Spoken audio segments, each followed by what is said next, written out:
Bonjour, bonjour, bonjour. Nous nous retrouvons encore ce matin dans notre lettre matinale d'exhortation. Nous sommes à la lettre matinale d'exhortation numéro 10, donc en cette date du 10 août 2022. Et nous allons aborder un thème: comment échapper à la trahison. Nous sommes dans ce thème depuis le début de la semaine. Comment être arraché du bon tronc, comment être séduit par le diable, comment échapper à toutes ces choses. Mais aujourd'hui, nous allons voir comment échapper à la trahison. La trahison, à la base, c'est le fait d'interrompre une fidélité. Ce qu'on va appeler trahison, c'est le fait de livrer quelqu'un, de livrer quelque chose, d'abandonner quelque chose, d'interrompre une fidélité, c'est-à-dire de cesser d'être fidèle, soit à quelqu'un, soit à une cause. C'est ce que nous appelons la trahison. Et c'est l'un des phénomènes le plus répandus sur la terre. Depuis la sortie du jardin d'Éden jusqu'à ce jour, c'est l'un des phénomènes les plus répandus sur la terre. Et nous parlons d'être le sel de la terre. Effectivement, le sel de la terre, ça veut dire que nous devons impulser des comportements nouveaux. Nous devons promouvoir le comportement de Christ sur la terre. Le comportement de la justice, de la vérité, de la droiture, de l'amour. Le comportement de l'excellence. Voire même de la perfection. Parce que Jésus a dit, soyez donc parfaits comme votre Père céleste est parfait. Oui, c'est possible, c'est un devoir, c'est une mission pour l'être humain d'être l'image de Dieu sur la terre. C'est pour ça que nous avons été créés. Nous avons été créés pour être l'image de Dieu, la ressemblance de Dieu sur la terre. Il est parfait et nous avons la possibilité également de nous exercer à la perfection. Alors si tu crois que c'est possible, tu ferais mieux de t'abonner à cette chaîne, tu ferais mieux d'être régulier, ponctuel, afin que nous soyons capables d'exercer la perfection sur la terre. C'est notre rôle, c'est notre responsabilité, c'est notre maison, la terre. Il est vrai que le Seigneur nous prépare une maison, des demeures dans le ciel, lorsque la terre sera détruite. Mais pour le moment, la terre est notre lieu légal d'existence, notre lieu légal d'habitation. La terre t'appartient. Et donc tu es responsable de tout ce qui arrive sur la terre, en tant qu'être humain. Donc, la trahison, c'est l'un des phénomènes qui persécutent les familles, qui persécutent les administrations. La guerre des postes, la guerre des nominations, la guerre des promotions. C'est le même phénomène qui persécute les mouvements religieux, les groupes religieux, les communautés chrétiennes. La trahison, c'est l'un des phénomènes qui détruit la plupart des structures, qu'elles soient administratives, qu'elles soient religieuses, qu'elles soient sociétales. C'est la trahison. Comment elle fait pour arriver? Comment arrive-t-elle? Nous allons commencer par aborder ce premier point. Comment identifier la trahison? Parce que pour échapper à quelque chose, il faut savoir l'identifier à temps. Si tu ne l'identifies pas à temps, elle te saisit avant. Comment identifier ou comment arrive la trahison? Allez dans le livre de Genèse au chapitre 4 et nous allons regarder à partir du verset 3. La Bible dit, au bout de quelque temps, Caïn fit à l'Éternel une offrande. Donc lorsqu'Adam et Ève sont sortis du jardin, ils ont eu un premier fils qu'on appelait Caïn. Ils l'ont appelé Caïn. Ensuite, ils ont eu un deuxième fils qu'ils ont appelé Abel.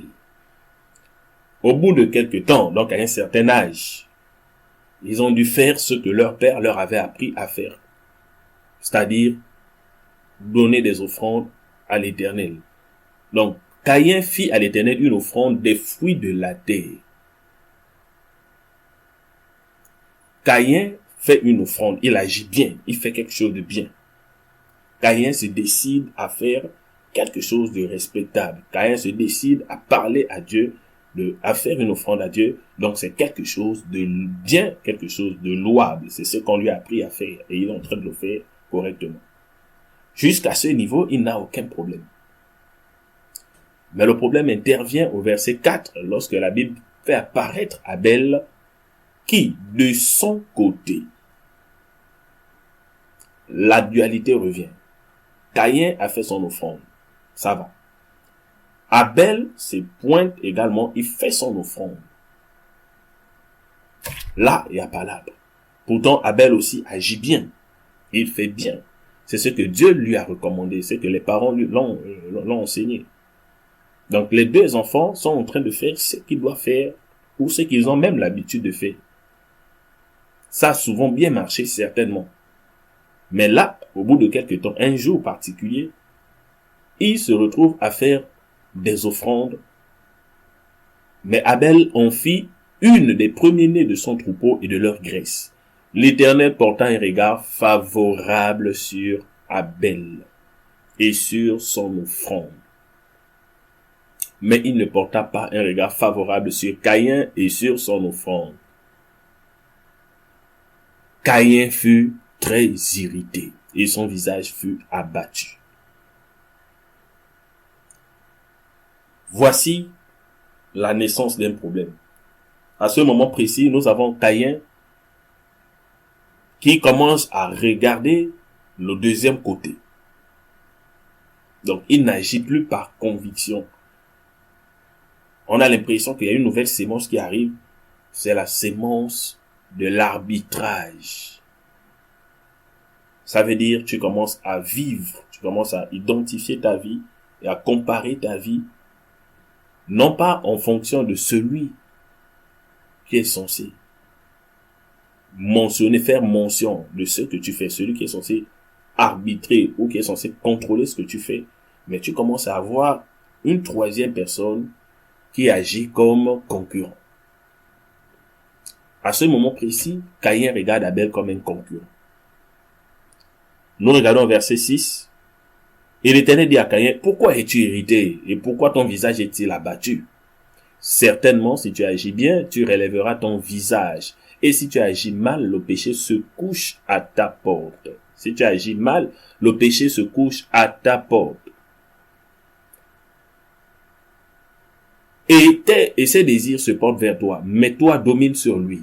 Cependant, Caïn adressa la parole à son frère Abel, mais comme ils étaient dans les champs, Caïn se jeta sur son frère et le tua. L'Éternel Dieu dit, qu'as-tu fait? Le problème de Caïn intervient lorsqu'il considère que Abel est certainement la cause pour laquelle Dieu lui a mal parlé. Ouais. La trahison commence à naître quand quelqu'un commence à pointer du doigt la mauvaise cible. J'ai dit bien, lorsque tu commences à pointer du doigt la mauvaise cible, là, tu peux tomber dans la trahison. Tu peux être coupable de trahison. Parce que le péché va commencer à se coucher à ta porte. Lorsque tu commences à regarder ton patron comme étant la cause du manque de ton évolution, lorsque tu commences à regarder ton frère dans la famille comme étant un concurrent et que c'est certainement à cause de lui que tu n'atteins pas ce que tu veux, lorsque tu commences à regarder ton leader religieux comme étant certainement le problème par lequel Dieu ne veut pas écouter tes prières, là, il y a un problème qui va commencer. Quand tu commences à regarder quelqu'un comme étant l'obstacle de ta destinée, si tu regardes un homme comme étant l'obstacle de ta destinée, parce que cette personne fait exactement la même chose que toi, parce que cette personne fait la même chose que toi, sache que le péché de la trahison se couche à ta porte. Lorsque tu commences à être en désaccord, c'est-à-dire, tu commences à ne pas approuver ce que l'autre fait, alors que cela ne devrait pas te déranger. Tu commences à ne pas approuver ce que l'autre fait, alors qu'il ne le fait pas pour toi, il le fait pour celui qui est l'arbitre, qui fait l'arbitrage, celui qui est l'arbitre. L'offrande, Caïn vient la donner à l'Éternel, c'est pas à Abel. Donc si l'Éternel rejette ton offrande, l'Éternel rejette ta position, ce que tu fais. Si tu sens que ce que tu fais, Dieu ne prend pas plaisir, tu as des signes même que ça ne va pas. Tu fais des choses, mais tu sens que ça ne donne pas le bon résultat. C'est pas la faute de quelqu'un d'autre. C'est Dieu qui bénit, c'est Dieu qui donne les résultats.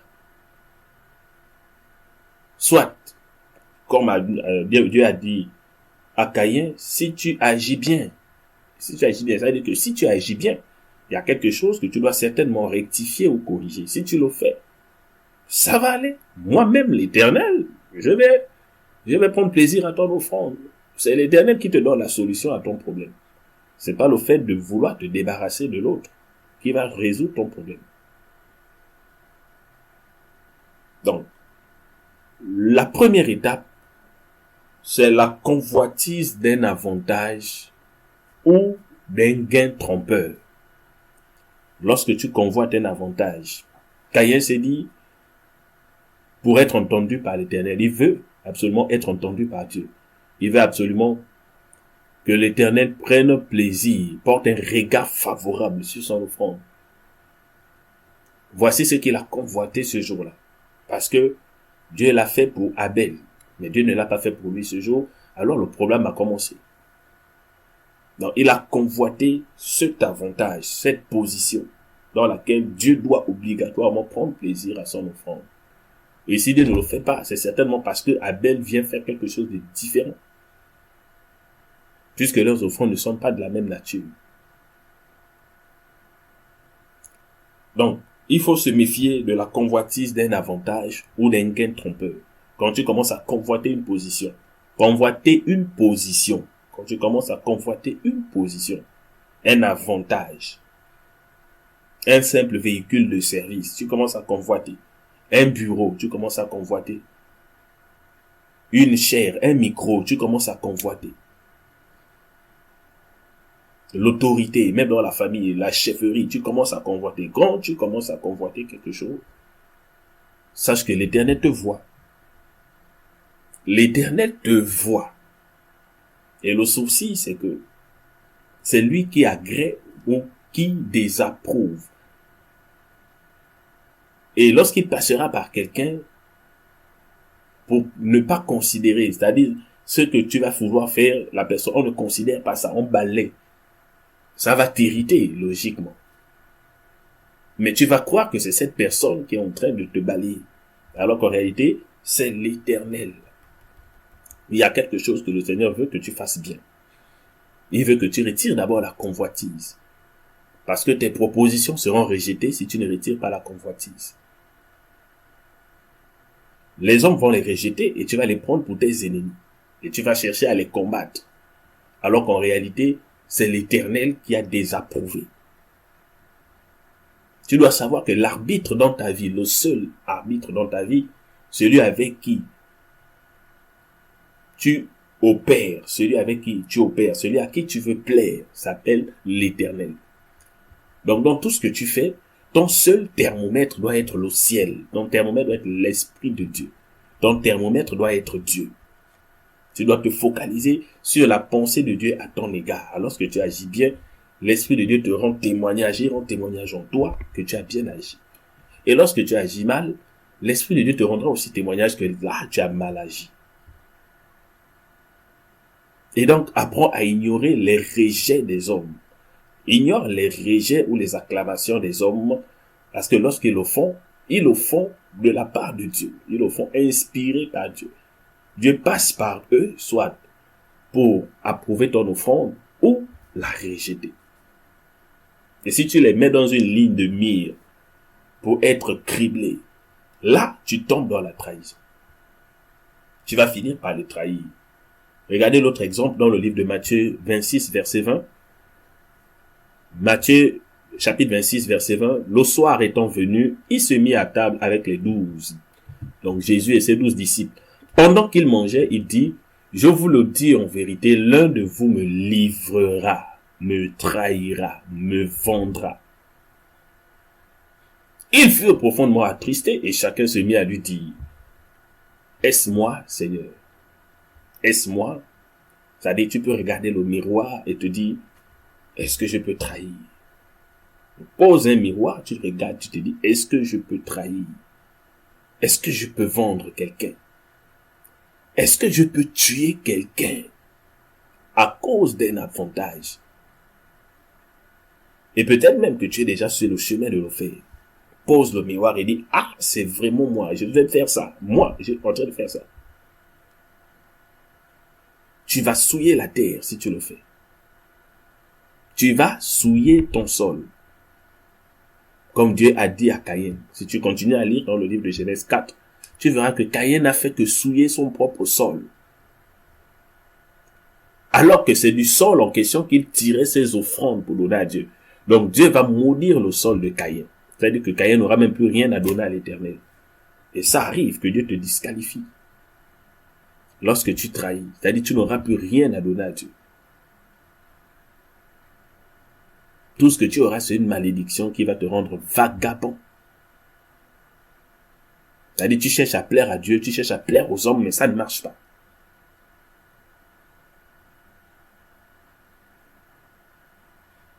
Tous se sont dit, est-ce moi? Mais en réalité, celui qui doit le faire, sait qu'il veut le faire.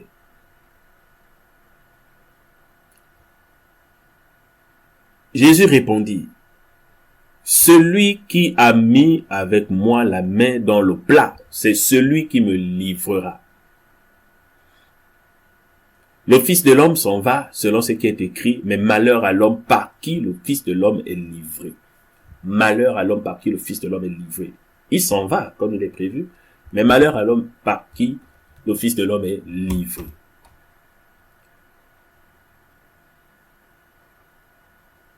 Si vous remontez l'histoire, qu'est-ce qui s'est passé ce jour?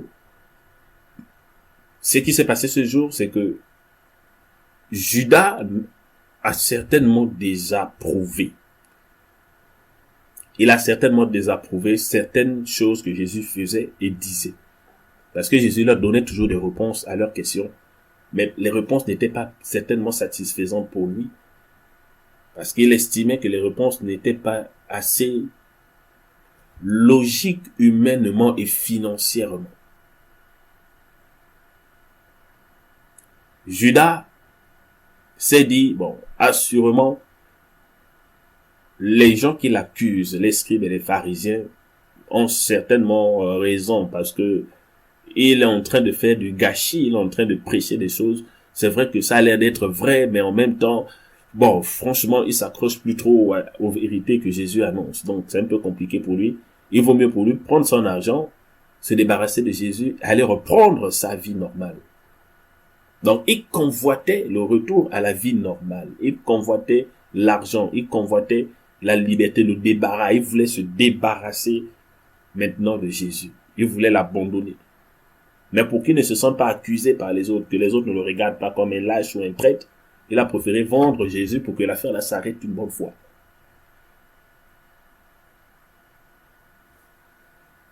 Donc, la convoitise d'un avantage ou d'un gain trompeur, c'est ce qui plonge les gens dans le procédé, la procédure, le chemin de la trahison. À partir de ce moment, il y a la rupture de l'unité. Deuxième échelon, c'est la rupture de l'unité. Quand tu as déjà convoité quelque chose, à laquelle tu t'accroches comme étant une idée vraie, alors que parfois elle n'est pas vraie, tu vas rompre l'unité. C'est toi qui vas être la cause de la rupture de l'unité. Tu vas certainement chercher d'autres personnes comme cible, mais c'est toi qui vas rompre l'unité. Caïn a cessé de regarder Abel comme son frère ce jour-là. Il a cessé. Il a regardé comme un rival, un concurrent. Celui à cause de qui Dieu n'a pas pris plaisir à son offrande. Dieu n'a pas porté de regard favorable. En fait, Caïn s'est dit que le regard favorable de Dieu, là, il est unique. Si ça va chez quelqu'un d'autre, ça ne peut plus venir chez lui. Alors que Dieu peut regarder tout le monde d'une manière favorable en même temps. Le regard, de Dieu n'est pas une entité unique. Caïn a pensé que le regard de l'Éternel allait vers Abel. Donc il faut se débarrasser d'Abel pour ramener le regard de l'Éternel. Vous savez que ça ne marche pas comme ça, c'est pas un raisonnement correct. Et il a rompu l'unité familiale, il a détruit l'unité dans la famille. Donc Abel est devenu un rival à abattre. Il a oublié qu'ils sont fils d'un même père et d'une même mère. Il a oublié que c'est le seul frère qu'il avait à ce moment-là. Il a oublié les dégâts que ça va engendrer sur sa propre vie. Et surtout dans la famille. Bien aimé, la convoitise de ce que tu as convoité ou que tu as commencé à convoiter, de l'avantage que tu convoites, de la promotion, du poste, de tout ce que tu es en train de convoiter. Tout ce que tu as mis sur le miroir comme ligne de mire, comme étant un objectif à atteindre absolument, sans attendre ou sans dépendre de Dieu. Tu t'es mis en position de vouloir automatiquement t'attaquer aux gens qui sont en face de toi, qui sont devant toi, et qui t'empêchent d'atteindre ce but, d'atteindre cette satisfaction personnelle. C'est ce qui va t'emmener à rompre l'unité. Voilà pourquoi il y a beaucoup de divisions dans la plupart des milieux. La division dans les milieux professionnels, à cause de la convoitise des avantages. La division dans les milieux familiaux, à cause de la convoitise des avantages d'autorité, les avantages de promotion, les avantages d'argent, en fait, tout type d'avantages matériels, financiers. Tous les avantages possibles sont susceptibles de faire de toi une victime de la trahison. La rupture de l'unité. Vous devez contrôler l'unité. Quand vous sentez que l'unité est rompue quelque part, ça veut dire qu'il y a quelqu'un qui est prêt à trahir. Il y a quelqu'un qui est prêt à trahir. Et enfin, le désir d'écarter totalement l'adversaire. Bon, lorsque tu arrives à la résolution, coûte que coûte, celui qui a perturbé ou l'adversaire que je vois en face de moi, c'est certainement lui qui pourrit ma vie. À partir de ce moment, tu décides absolument de l'écarter. Et tu arrives à la dernière phase de la trahison où tu peux même tuer. Judas l'a fait. Caïn l'a fait. Caïn a tué. Judas n'avait pas le courage de tuer, il a vendu. Mais vendu et tué, ici ça signifiait la même chose. Parce qu'il savait que ce gars allait le tuer. Il voulait le tuer depuis. Donc vendu ou tué, il a fait, c'est la même chose. Ils sont tous coupables au même niveau. Donc, la trahison, voici les 3 étapes qui introduisent un homme dans la trahison. Tu peux encore les éviter. La première étape, elle est facile. C'est facile de tomber dans la première étape parce qu'en général, l'homme a un instinct aimer ce qui est meilleur. L'homme a un instinct aspirer à ce qui est plus grand. Donc, c'est facile de convoiter une position, un avantage. C'est facile de convoiter quelque chose de nouveau. Mais c'est difficile de contrôler comment on veut y arriver. C'est très difficile de contrôler comment on veut y arriver. C'est pour ça qu'en toute chose, il faut demander à Dieu. Il faut parler à Dieu, demander à Dieu. Et éviter de tomber dans le piège d'une convoitise inspirée par Satan. Parce qu'une convoitise inspirée par Satan va te donner un raisonnement qui est faux, qui n'est pas du tout clair, qui n'est pas du tout logique. Et tu vas prendre un homme comme cible, comme étant celui qui trouble ta destinée. Alors que c'est Dieu qui élève. Et quand Dieu élève, personne ne peut détruire. C'est-à-dire ta satisfaction, elle est pleine. Et tu n'as pas de trouble. C'est la bénédiction de l'Éternel qui enrichit et ne se fait suivre d'aucun chagrin. Alors les conséquences de la trahison. Si tu te laisses avoir dans la trahison jusqu'au 2e niveau, ça veut dire que tu seras déjà coupable de rupture. Coupable de rupture de l'unité. C'est toi qui vas créer la division. C'est toi qui vas tuer l'unité. Or, vous savez que là où il n'y a plus d'unité, il y a beaucoup de choses qui vont disparaître.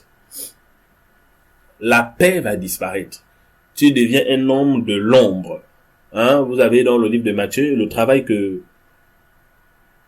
que Judas a dû faire. C'était pas un travail facile. Dès le matin, Matthieu chapitre 27, verset 1, dès que le matin fut venu, tous les principaux sacrificateurs et les anciens du peuple tinrent conseil contre Jésus pour le faire mourir. Après l'avoir lié, ils l'emmenèrent et le livrèrent à Ponce Pilate, le gouverneur. Alors Judas qui l'avait livré, voyant qu'il était condamné, se repentit et rapporta les 30 pièces d'argent aux principaux sacrificateurs, en disant, j'ai péché. J'ai péché en livrant le sang innocent. Ils répondirent, que nous importe, cela te regarde. Tu as fini de trahir, ça c'est ton problème. Nous, on n'est pas concernés, on veut le tuer et puis c'est tout.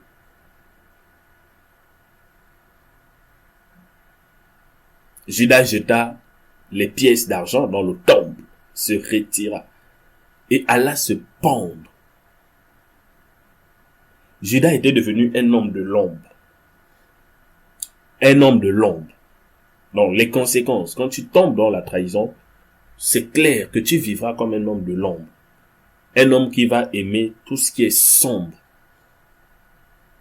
Parce qu'à partir de ce moment, c'est comme Dieu a dit à Caïn, tu vas te retrouver en train d'avoir le péché couché à ta porte. Et c'est permanent. Parce que tant que tu n'as pas réussi, tu n'as pas satisfait la convoitise qui t'a mis dans la trahison, l'ombre, le mal va se coucher à ta porte constamment. Et tu seras l'homme de l'ombre. Tu n'opères que dans le secret. Tu n'opères que dans l'ombre. Il y a des choses que tu feras que personne ne doit voir, que personne ne doit savoir. Judas allait rencontrer les principaux sacrificateurs toujours à l'insu. Tous les autres disciples restaient autour de Jésus constamment. Mais Judas a commencé à se détacher, à fuir. Donc il a trouvé du temps pour aller faire la négoce, pour aller négocier ses affaires avec les sacrificateurs. La trahison fait que le péché se couche à ta porte. Et lorsqu'il se couche à ta porte, si tu ne le domines pas, tu vas en subir les conséquences. Les conséquences, la liste continue. Tu perds la paix, tu perds la joie, tu perds le repos. Même la réjouissance, chez toi, ça devient une affaire visible. En fait, ça devient simplement une affaire apparente. C'est-à-dire, la paix n'est jamais là. Mais lorsqu'on te voit sourire, en fait, c'est de l'apparence. Parce que à tout moment, il y a la graine de la méchanceté qui bouillonne. C'est-à-dire, ça prend tes gènes, ça rentre dans les gènes. C'est pour ça que la Bible nous parle de régénération même. Parce que les gènes sont infectés. Lorsque tu es dans la position de trahison, lorsque tu es dans la position de convoitise, où tu es en train de détruire quelqu'un à cause d'un avantage, parce que tu t'es dit que c'est lui qui est la cause de ton rejet devant Dieu, à partir de ce moment, tu perds la paix. Tu perds le repos. La nuit, ton sommeil se transforme en réflexion, en calcul de méchanceté. La journée devant les gens, ta joie se résume à l'apparence, au faux rire, au faux sourire. Parce que la méchanceté parle en toi. C'est-à-dire, tous les esprits méchants là sont en train de parler. Ils te poussent à interpréter tous les mouvements. Parce que celui qui vit dans la malice, il calcule tous les mouvements pour ne pas être surpris ou pour ne pas aussi être victime de ce qu'il fait aux autres. Tu deviens un vrai calcul. En fait, tu calcules toutes les situations. Tu perds le repos. Il n'y a plus de repos. Tu as peur d'être dévoilé. Tu as peur d'être démasqué.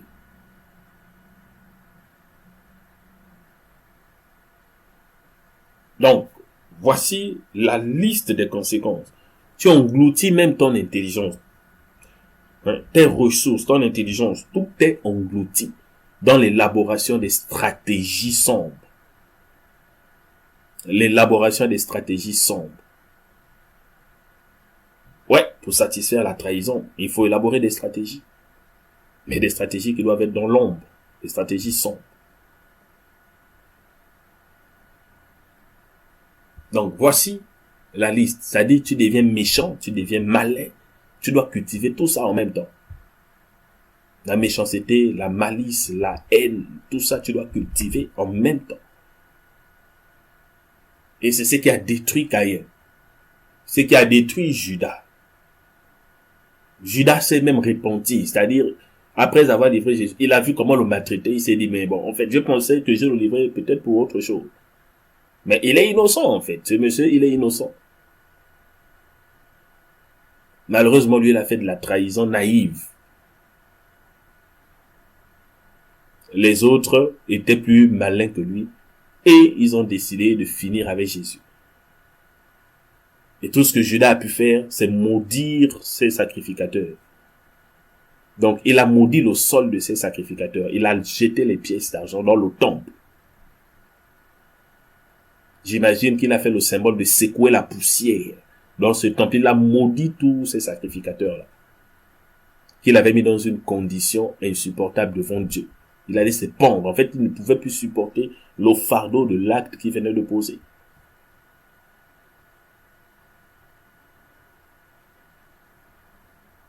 Et il faut savoir qu'à tout moment, il faut conserver l'unité. Là où vous êtes, conservez l'unité. Lorsque l'unité n'est pas conservée, vous ouvrez la porte à la trahison. Et parfois, il ne faut pas confondre aussi la trahison avec la dénonciation. Parce qu'il y a une différence entre trahison et dénonciation. Dans l'une des conséquences de la trahison, c'est que la malédiction va frapper forcément. Dieu maudit forcément celui qui trahit.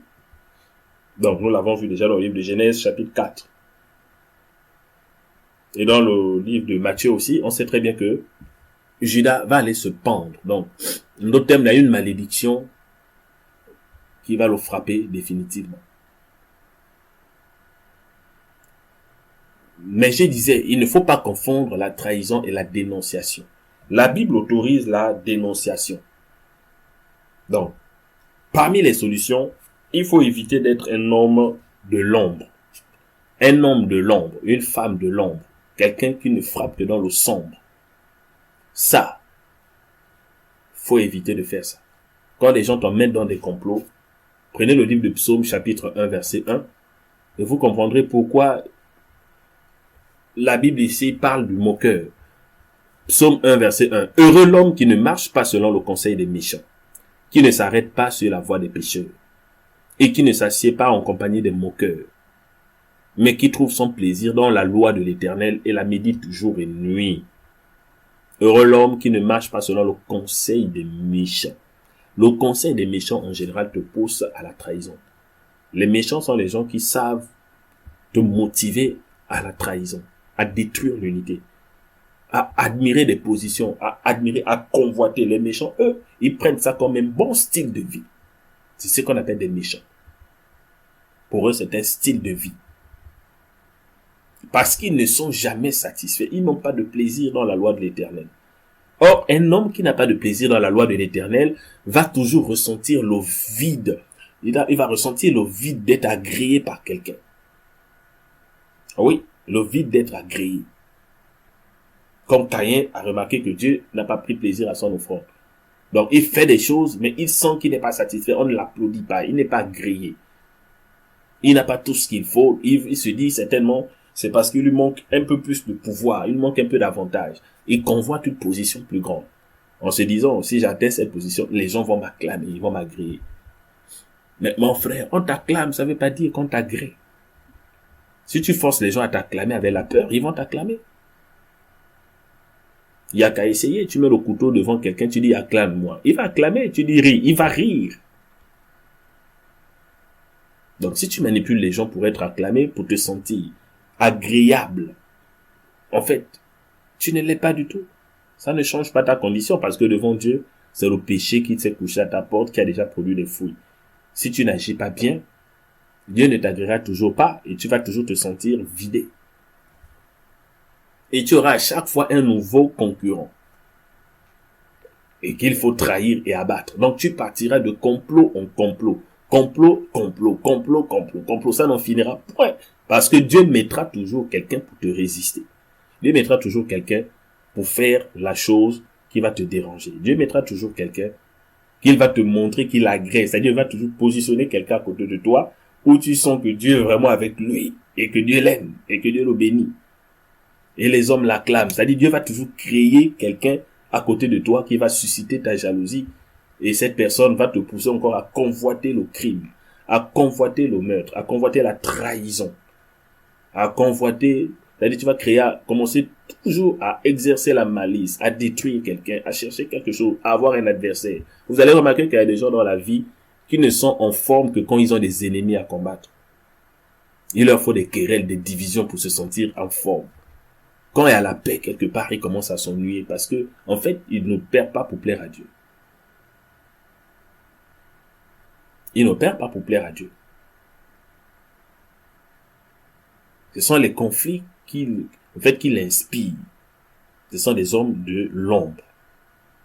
Ce sont des hommes de l'ombre. Et ce sont des comportements parfois qui ont même miné l'église pendant longtemps. Beaucoup de divisions dans l'église sont dues à ce principe. Les hommes de l'ombre. Donc, il faut éviter de tomber dans ce piège. Ne t'assois pas en compagnie des moqueurs. Lorsque tu es dans un cadre où tu sens qu'il y a de la moquerie, il y a de la méchanceté, c'est-à-dire, il y a du mépris de l'être humain. C'est-à-dire, là où il faut se focaliser sur toi-même, tu te focalises sur quelqu'un d'autre. Dieu a dit à Caïn d'agir bien. Il n'a pas dit ton problème c'est Abel. Le problème n'est pas Abel, c'est si tu agis bien. Maintenant, je disais, il y a une différence entre la trahison et la dénonciation. La solution, lorsque vous êtes insatisfait de quelque chose ou de quelqu'un, la Bible vous autorise à la dénonciation, pas à la trahison. Qu'est-ce que la dénonciation? Allez dans le livre de Matthieu, au chapitre 18.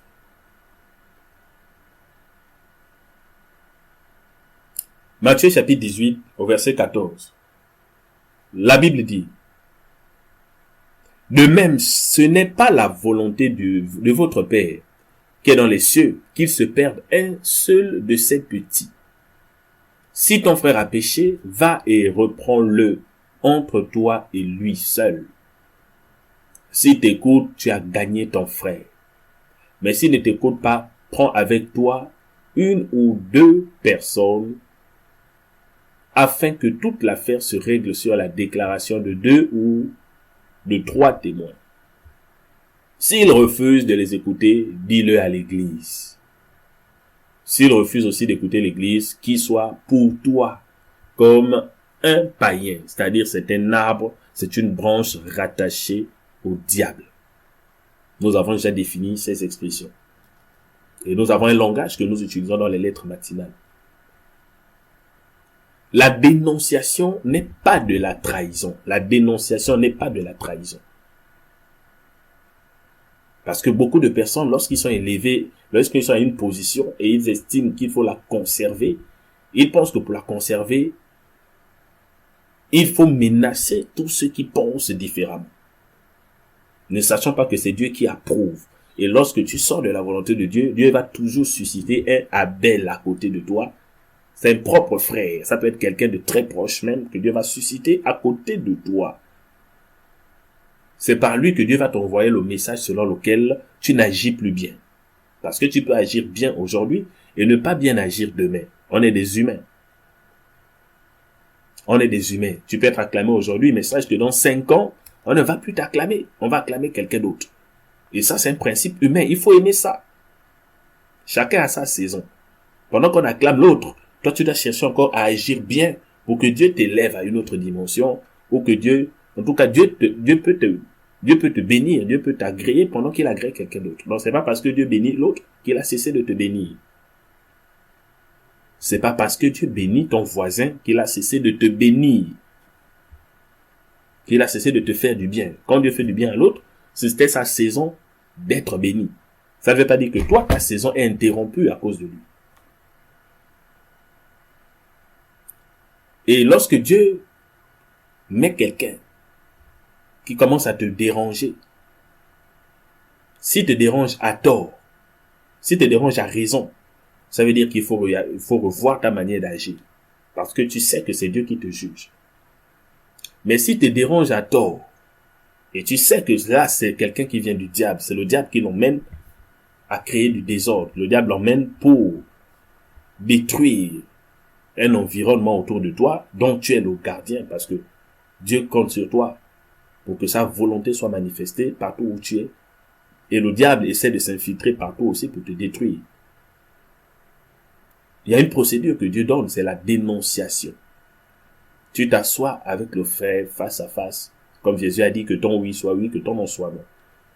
Et tu lui dis clairement, avec amour, ce que tu as lui dit. Parce que Dieu ne veut pas que quelqu'un se perde, ni lui ni toi. Dieu ne veut perdre aucun d'entre vous. Et si lui, il est du diable, ou le diable l'a saisi pendant un moment, comme le diable a séduit Caïn. Caïn a été gagné par le désir de tuer, le mal. Donc le mal l'a eu pendant un bref moment. Il aurait pu s'en débarrasser.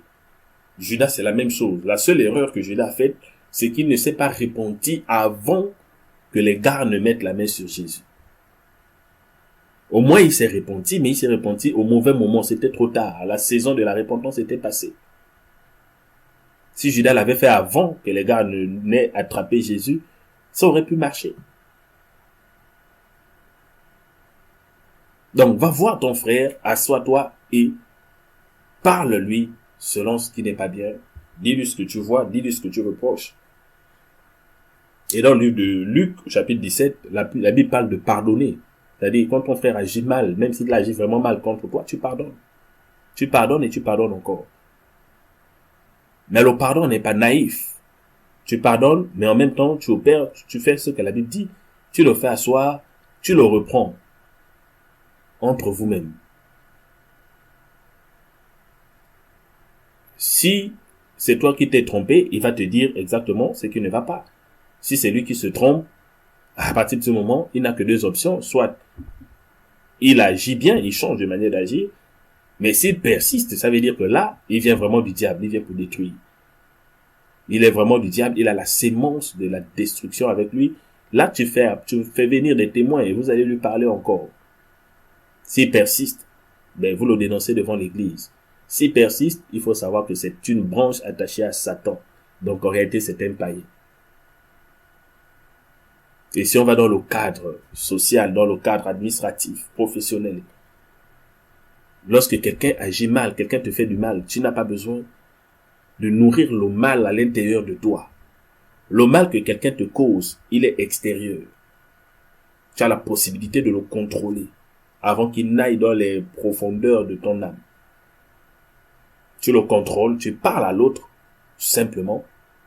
Si ça peut être arrangé, c'est bien. Si ça ne peut pas être arrangé, tu prends deux témoins, deux des collègues, deux personnes qui sont du même environnement que vous. Vous allez parler à la personne.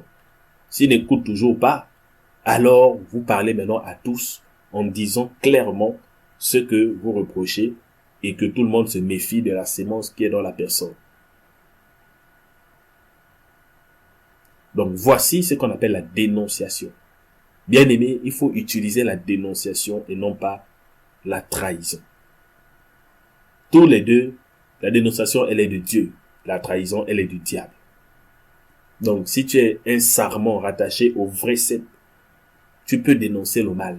Ça, c'est ton droit, c'est ton devoir.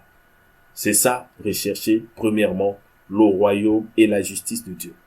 C'est dénoncer le mal. Mais si tu n'es pas de Dieu, alors la trahison sera ton partage et ce sera la malédiction.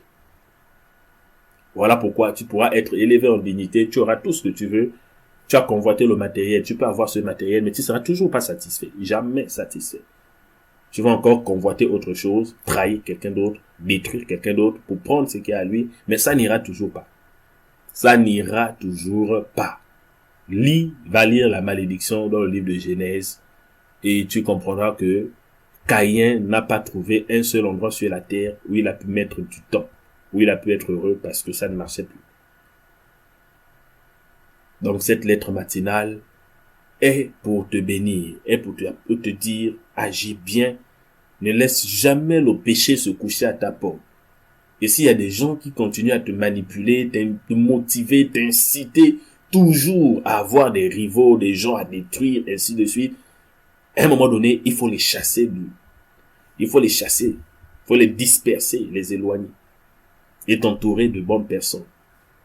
Les personnes qui te poussent à unir et non pas à diviser. Que le Seigneur te bénisse. Je prie pour que tous ceux qui sont porteurs de trahison sur ton chemin soient dispersés au nom de Jésus. Que tout porteur de trahison, que ceux qui viennent pour détruire, ceux qui convoitent ce qui est à toi, ceux qui viennent dans le but d'arracher, ceux qui viennent dans le but de détruire et de s'aimer la terreur autour de toi, ceux qui viennent pour te tuer, qu'ils soient dispersés de ton chemin au nom de Jésus. Et je déclare également que les moqueurs qui sont autour de toi, qui t'ont emmené à commettre beaucoup d'erreurs, que le Seigneur te donne la puissance, la force de les chasser. Parce que ta destinée ne dépend que de toi, pas de tes amis. Donc que le Seigneur te donne la force de les chasser.